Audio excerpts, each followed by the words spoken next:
Hello, Jane Cleland here. Organizational tip, my timing grid.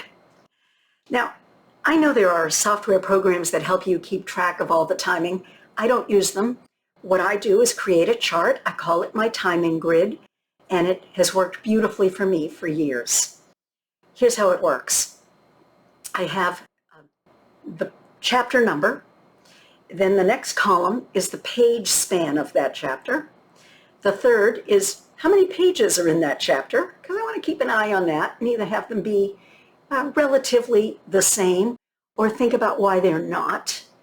Then I have what has happened. What are the just a little bulleted list of the incidents that make up that chapter. The final column is the when and where the characters are while they're doing the things that I've laid out for them to do in this chapter. I need to keep track of timing, sometimes by the minute, because alibis are involved. I write crime fiction.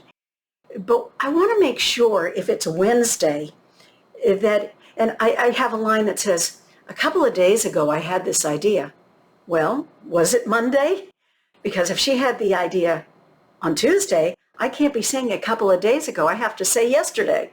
So it helps me keep track of timing in a very precise way. And also where they are. Is she on the sand dune with Wes? This is my gal Josie. My detective often meets with her ally, the reporter Wes, on a sand dune in Rocky Point, New Hampshire, where my books are set. If that's where they're meeting, good. If it's in her office, that's different. And I need to know so I don't have them do one thing too often and it becomes repetitive. That's it. That's my timing grid. It works beautifully. Do I change it all the time? You bet. I keep it up to date, and as things change, I insert, I move something around. It has to change.